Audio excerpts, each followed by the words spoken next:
आपण ऐकत आहात जगद्गुरु तत्वदर्शी संत रामपालजी महाराज यांच्याद्वारे लिखित पुस्तक ज्ञानगंगा। कबीर साहेब यांच्याद्वारे बिभीषण आणि मंदोदरी यांना शरणामध्ये घेणे। परमेश्वर मुनिंद्रजी द्वारा अनल अर्थात नल आणि अनिल अर्थात नील यांना शरणी घेतल्यानंतर श्रीलंकेमध्ये गेले।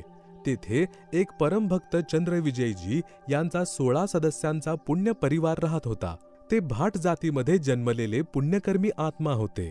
परमेश्वर मुनिंद्र म्हणजे कबीरदेव यांचा उपदेश ऐकून पूर्ण परिवाराने नामदान प्राप्त केले होते। परमभक्त चंद्रविजयजींची पत्नी भक्तमती कर्मवती लंकेचा राजा रावणाची राणी मंदोदरीकडे नोकरी म्हणजे सेवा करत होती। राणी मंदोदरीला थट्टा मस्करी चांगले वाईट विनोद सांगून तिचे मनोरंजन करत होती। भक्त चंद्रविजय राजा रावण याच्याजवळ दरबारामध्ये नोकरी म्हणजे सेवा करत होता। राजाला प्रशंसायुक्त गाणे ऐकून प्रसन्न करत होता। भक्त चंद्रविजयची पत्नी भक्तमती कर्मवती परमेश्वर यांच्याकडून उपदेश प्राप्त केल्यानंतर राणी मंदोदरीला प्रभुचर्चा जी सृष्टी रचना आपल्या सद्गुरुदेव मुनिंदरजींकडून ऐकली होती ती दररोज ऐकवू लागली। भक्तमती मंदोदरी राणीला अतिशय आनंद होऊ लागला। किती तास प्रभूंच्या सत्यकथा भक्तमती कर्मवती ऐकवायची आणि मंदोदरीच्या डोळ्यातून अश्रू वाहत असत। एक दिवस राणी मंदोदरीने कर्मवतीस विचारले, तू हे ज्ञान कोणाकडून ऐकलेस? तू तर खूप अर्थहीन व व्यर्थ गोष्टी करत होतीस। एवढा बदल परमात्मा तुल्य संताशिवाय होऊ शकत नाही। तेव्हा कर्मवतीने सांगितले की आम्ही एका परमसंताकडून एवढ्यातच उपदेश घेतला आहे। राणी मंदोदरीने संतांच्या दर्शनाची इच्छा व्यक्त करत म्हणाली, तुझे गुरु ज्यावेळी येतील तर त्यांना आमच्या घरी घेऊन ये। आपल्या मालकिणीचा आदेश झाल्यानंतर नतमस्तक होऊन हात जोडून म्हणाली की जशी आपली आज्ञा, आपली सेविका तेच करेल। माझी एक विनंती आहे। म्हणतात संत यांना आदेशपूर्वक बोलवू नये, स्वतः जाऊन दर्शन करणे श्रेयस्कर आहे। तरी जशी आपली आज्ञा तसेच होईल। महाराणी मंदोदरी म्हणाली की आता तुझे गुरुदेव आले तर मला सांग, मी स्वतः दर्शन घेण्यास येईन। परमेश्वर यांनी पुन्हा श्रीलंकेमध्ये कृपा केली। मंदोदरी राणीने उपदेश घेतला। काही काळानंतर आपला प्रिय धीर भक्त श्री बिभीषणाला उपदेश प्रदान केला। भक्तमती मंदोदरी उपदेश प्राप्त करून रात्रंदिवस प्रभू स्मरणात लीन राहू लागली। आपला पती रावणालाही सद्गुरु मुनिंद्रजी यांच्याकडून उपदेश घेण्याची अनेक वेळा प्रार्थना केली, परंतु रावणाने मान्य केले नाही आणि तो म्हणत होता की मी परमशक्ती महेश्वर मृत्युंजय शिवजींची भक्ती केली आहे, यांच्या बरोबरीची कोणतीही शक्ती नाही। तुझी कोणीतरी दिशाभूल केली आहे। काही दिवसांनंतर वनवास भोगत असलेल्या सीतेचे अपहरण करून रावणाने तिला आपल्या नवलखा बागेमध्ये कैदेत ठेवले। भक्तमती मंदोदरीने वारंवार प्रार्थना करूनही रावणाने माता सीताजीला पुन्हा सोडून येणे स्वीकार केले नाही। त्यावेळी भक्तमती मंदोदरी आपल्या गुरुदेव मुनिंद्रजींना म्हणाली की महाराजजी, माझ्या पतीने कोणाच्या तरी पत्नीचे अपहरण केले आहे, मला सहन होत नाही। काहीही झालं तरी ते तिला परत सोडून येण्यास मान्य करत नाहीत। हे माझ्या प्रभू, आपणच दया करा। आजपर्यंत जीवनात मी असे दुःख पाहिले नव्हते। परमेश्वर मुनिंद्रजी म्हणाले की बेटी मंदोदरी, ती स्त्री कोणी सर्वसाधारण स्त्री नाही। शापामुळे श्री विष्णूजींना पृथ्वीवर यावे लागलेले आहे। ते अयोध्यावासी श्री राजा दशरथाचे पुत्र रामचंद्र आहेत। त्यांना 14 वर्षे वनवास मिळाला आहे। स्वतः लक्ष्मीजी सीतेचे रूप धारण करून त्यांच्या पत्नीच्या रूपामध्ये वनवास भोगत होती।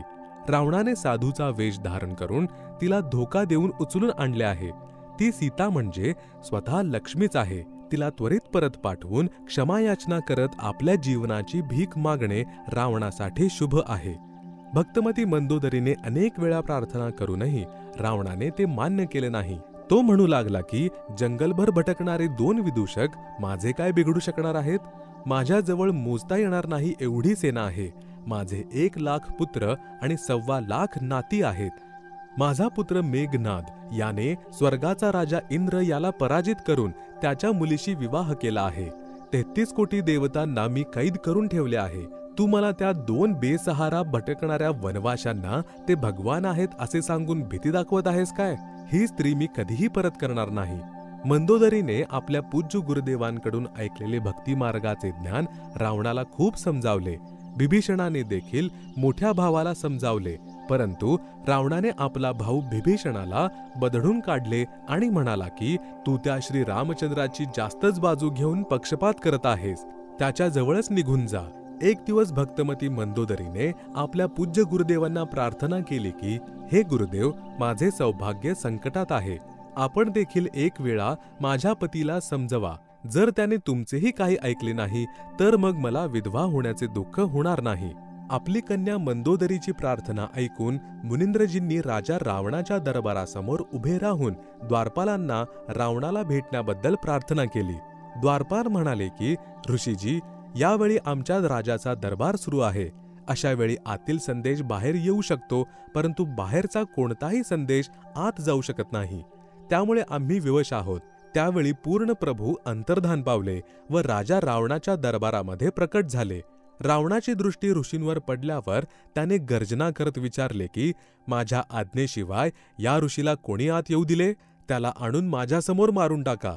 तेव्हा परमेश्वर म्हणाले की हे राजन, तुझ्या द्वारपालांनी तर मला स्पष्ट मनाई केलेली होती. मी आत कसा काय आलो हे त्यांना माहीत देखील नाही. रावणाने विचारले की तू आत कसा काय आलास?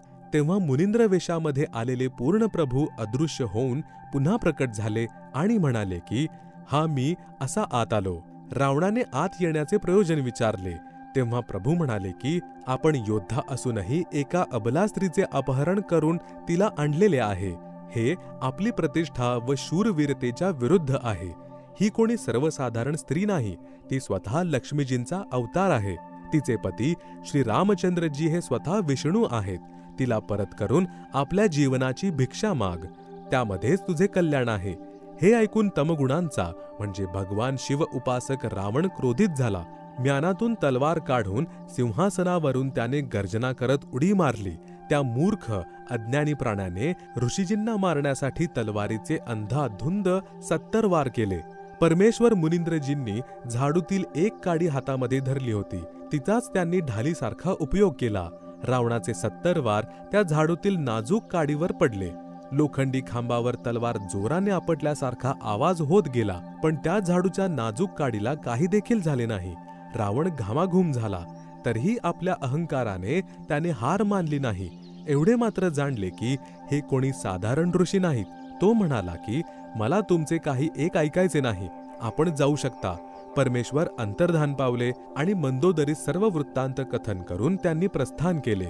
राणी मंदोदरी म्हणाली की हे गुरुदेव, आता मला विधवा होण्याचे कोणतेही दुःख होणार नाही. श्री रामचंद्र व रावण यांचे युद्ध झाले. त्यात रावणाचा वध झाला. जे लंकेचे राज्य रावणाने 10 वेळा मस्तक अर्पण करत तमोगुणी भगवान शिवजीची कठीण साधना करून प्राप्त केलेले होते, ते रावणाचे क्षणिक सुखही नष्ट झाले आणि तो नरकाचा भागीदार बनला. याच्या विरुद्ध पूर्ण परमात्मा यांच्या सतनाम साधक बिभीषणाला मात्र कोणतीही कठीण साधना न करता पूर्ण प्रभूंच्या कृपेने लंका देशाचे राज्य प्राप्त झाले. हजारो वर्षांपर्यंत बिभीषणाने लंकेचे राज्य सुख भोगले व प्रभूच्या कृपेने राज्यामध्ये पूर्ण शांती नांदली. सर्व राक्षस वृत्तीच्या व्यक्तींचा विनाश झाला होता. भक्तमती मंदोदरी, भक्त बिभीषण आणि परमभक्त चंद्रविजयजी यांच्या परिवारातील सर्व 16 सदस्य व इतर ज्यांनी पूर्ण परमेश्वर यांचा उपदेश प्राप्त करून आजीवन मर्यादेत राहून सद्भक्ती केली, ते सर्व साधक पृथ्वीवर देखील सुखी राहिले आणि अंतसमयी परमेश्वर यांच्या विमानामध्ये बसून सतलोक म्हणजे शाश्वतम स्थानम मध्ये गेले. म्हणूनच पवित्र गीता अध्याय 7 श्लोक 12 ते 15 मध्ये सांगितले आहे की त्रिगुणांची म्हणजे रजगुण ब्रह्माजी, सत्गुण विष्णूजी, तमगुण शिवजी साधना करून मिळणाऱ्या क्षणिक सुविधेद्वारे ज्यांचे ज्ञान हरण झाले आहे, ते राक्षस स्वभावाचे मनुष्यांमध्ये नीच दुष्कर्म करणारे मूर्ख मज कालब्रह्मला देखील भजत पूजत नाहीत. यानंतर गीता अध्याय 7 श्लोक 18 मध्ये गीता बोलणारा प्रभू म्हणजे कालब्रह्म सांगत आहे की एखादा उदार आत्मा मज कालब्रह्मची साधना करतो, कारण त्याला तत्वदर्शी संत मिळाला नाही. असे पवित्र आत्मे देखील माझ्या अनुत्तमाम अति अश्रेष्ठ निकृष्ट गतिम मुक्तीच्या स्थितीमध्ये आश्रित राहिले. ते देखील पूर्णपणे मुक्त नाहीत.